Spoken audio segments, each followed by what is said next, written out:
Hey guys, it's Paul once again with VHScollector.com. I haven't made a video in the longest time. That's because I've been busy with a few things, which I'm about to get into. I haven't done reviews, but I do have a really cool review set up next, and when I get time, I will actually do that. But this video is mainly about just some things that have been going on with the website, or things that have been going on with me, because I haven't made videos in a while. And there's some pretty cool, interesting things that have been happening. First is the smallest of things. I'll just start off light. It's with, some people might have noticed that the movie Swingers Massacre is being released, or is released, on DVD. Now, I was working on my website doing some maintenance. I was linking up some VHS releases with some Amazon product pages, and I saw that Swingers Massacre was available for pre-order. I said, wow, that's interesting. And look, they used the original VHS cover. I thought that was kind of cool, but kind of weird, because it's an awful movie, and it's kind of been released on DVD before under the one of the alternate titles, Super Swinging Playmates, which is much more appropriate for this movie because it is a sleazy sex movie. It's not really a horror movie. But out of curiosity, I looked closer at the cover. I mean, it is a good chance it's probably from VHScollector.com. A lot of our images are all over the net at this point, especially from the Slasher Index days. And I noticed they used the exact cover scan from my own release, my own VHS copy of this movie, Swingers Massacre. And they didn't even cover up some of the wear. I guess they wanted the wear. Kind of made it look like a cool old movie poster. And I was kind of upset about that. I didn't know about this. No one asked me. But what made it worse and even more insulting is that, as you guys know, all the images on VHScollector.com are automatically watermarked when you put them up there. And the reason we do this is to protect the images, to protect the images that are uploaded, not just for me, but for the other users. For instance, if a scan of, I don't know, Maniac VHS is floating around the internet with VHScollector.com, someone can go to VHScollector.com, search Maniac, and search the user that posted it, so you know exactly where that image came from. And that's the whole purpose of VHScollector.com. It's a community. It's not just about me trying to get all these images together so I have a really cool, snazzy website. It's really intended to be a community site. But on here, as you can see, they cut off the watermark. They had the nerve to just cut off my watermark. That is insulting. That is not cool by any means. So, of course, what I did, and this was when it was still available for pre-order, I contacted Apprehensive Films, never really heard of them. I said, well, you're using my scan, and I really don't appreciate you just using a scan from the website without asking, or even worse, cutting off the watermark. Cutting off the watermark is admitting, kind of that you're just kind of stealing the image. You don't want VHS Collector to be on it. So what he told me is that he kind of told me that, in so few or many words, that he found a scan just floating around the internet. It wasn't taken directly from my site, and he used it, that I guess maybe he just found it on Google or something. As if this made any difference, because it does have the VHScollector.com, so even if he found it floating on the net, it still said VHScollector.com, and he still made a conscious choice to cut it off the cover. But I didn't really argue that with him, because he seemed like kind of a nice guy, even though I felt like he might have not been entirely truthful with me. But he seemed like he totally understood the situation. He says, no problem, we'll give VHScollector.com credit for it, which I thought was really cool. So to make sure he kept his end of the bargain, I bought the movie when it was released, when it was available on Amazon. Not interested in this movie by any means. It really doesn't even have any special features. But I wanted to see if he kept his end of the bargain and, gave credit to VHScollector.com. And in fact, he did. It says it right there, if you can read it. There you go.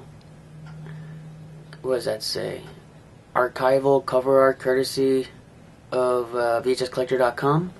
Reading that backwards on the LCD screen. But, yeah, so, and as you could also see, it's number 29 out of 500. It's hand numbered,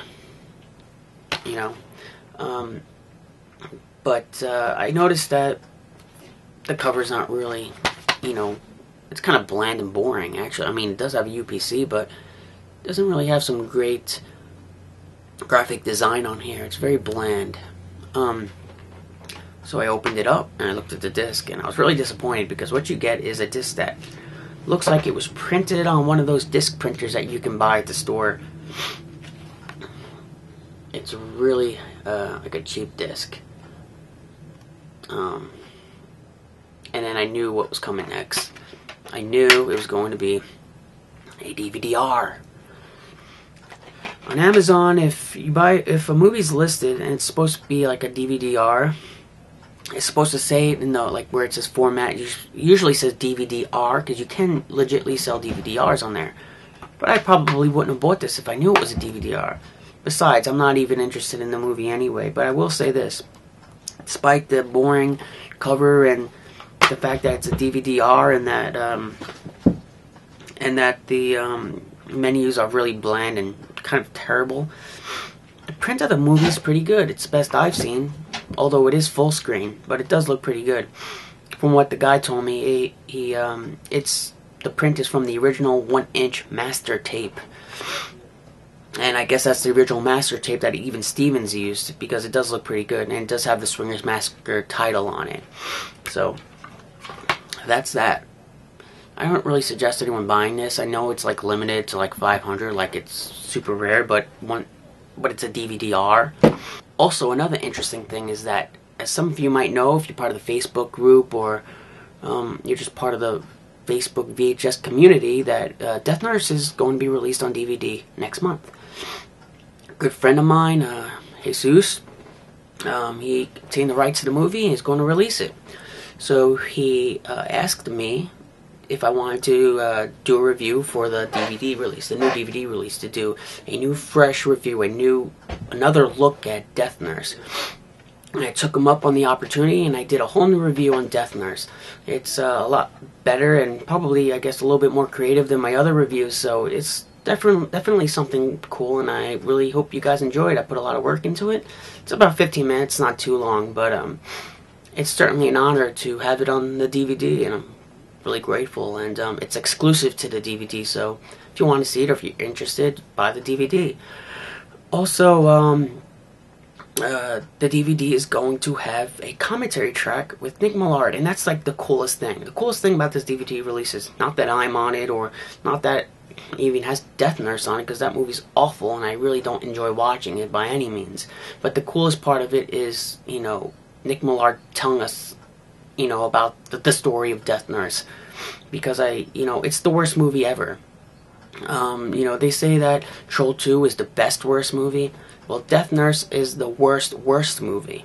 That's the way I think of it. And I'm dying to know what Nick Millard has to say about this mess. So, if you're not interested in the movie or my reviews or anything like that, definitely pick up the DVD just for that commentary. And I'm sure that, or if maybe you do like the movie Death Nurse, pick it up for that. But I don't think many people do like that movie. But I'm sure there are a few of you that do. Also, onto the what I think is the coolest news for VHScollector.com is that there's a video store on Long Island. I've known it ever since I was a little kid, and I've been going to it over the years.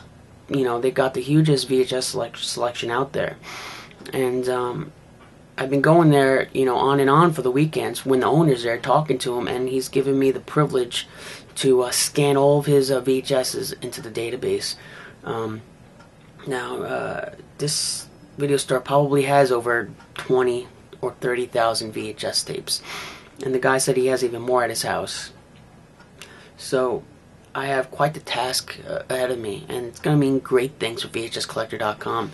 Because the collection this guy has is absolutely amazing. And I'm really excited to archive all these videos. And he's all for it. I mean, he doesn't really know about horror videos. He doesn't really... No, he knows that they're valuable, some of them. So he's on to you collectors. He's not gonna... I told him some of the really super rare movies he has, and he took them right off the shelf. They're not even available to rent anymore. Which I'm kind of glad, because if, I can't have it, I don't want you other guys to come over and steal it. But but besides all that, it's an honor to be able to scan this huge archive of VHS tapes into the database. It's going to be quite the experience, and it's going to take quite some time, but expect VHScollector.com to blow up into a real legit database. I'm also going to change the interface and how some of the things are arranged on VHScollector.com. It's not going to look as, I don't know how to describe the way it looks, but it doesn't look as streamlined or as professional as some of the other ones look. Ones that come to mind are LaserDiscDatabase.com and SoundtrackCollector.com, which is a great one. I want it to kind of feel like those sites. And here's a great opportunity to get a bunch of stuff archived into VHScollector.com. Because the problem is that a lot of you guys just aren't motivated to submit to the archive, to submit to VHScollector.com, and I don't know why. I'm friends with several hundred VHS collectors, and I see you guys uploading cover scans of your own stuff all the time. You know, uploading them to the group, uploading them to your own, profile or whatever. But for whatever reason, you just are not motivated to contribute to this, database. And it's a communal database. It's not just for my own sick pleasure, I'm doing this because it's for the community. But, a lot of collectors, I feel like they're either really lazy, they just aren't motivated, they just don't care, or number two, they just don't have a scanner. I understand you don't have a scanner. Number three, you just don't have time. I know a lot of you don't have time. It takes a lot of time to do this because you got to punch all the information into the form. You got to put the title, the original title. You got to do it's some work. But that's what an archive is. You got to get all the information down so it all comes together in the database. So I understand that.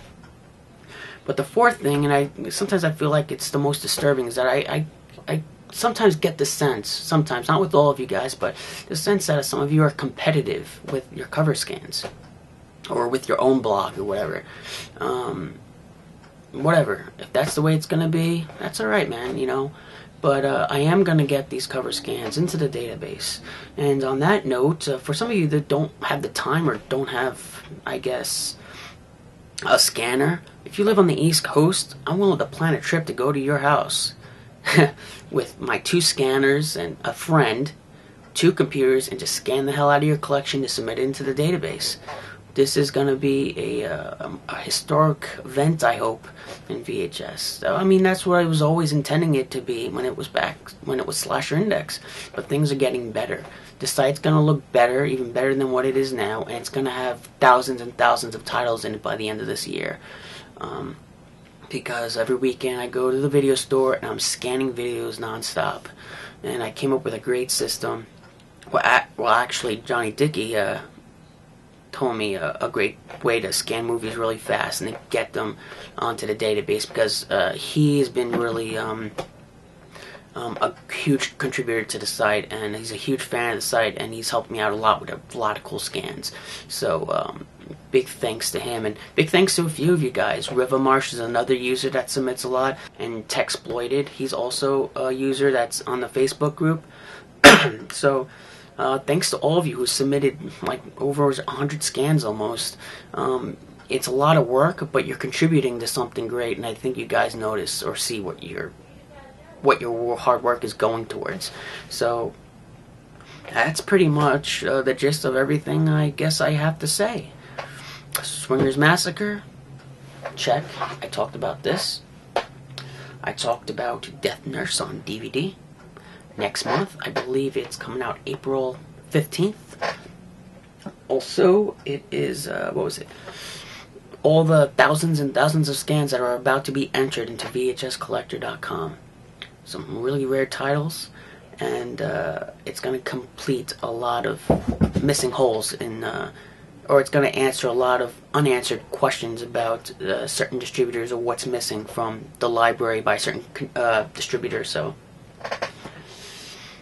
yeah, that's it. So I guess this is Paul. Look forward to another review. I am doing a review. It's actually, I'm not going to probably say what the review is. I told a few people I'll eventually get to it, but the review is going to be a double feature. I'm reviewing and comparing two movies that came out like 2 years of each other, and it's so weird that there are even movies on this theme. But I got them both in the same lot, and I thought it had to be done. It was very appropriate for me to review these two movies into one VHS review. So keep a lookout for that. And this has been Paul with VHScollector.com, and submit to the database, and look out for new articles that I'm going to write or have written already. Just haven't posted them yet. And good luck hunting. Have a good night.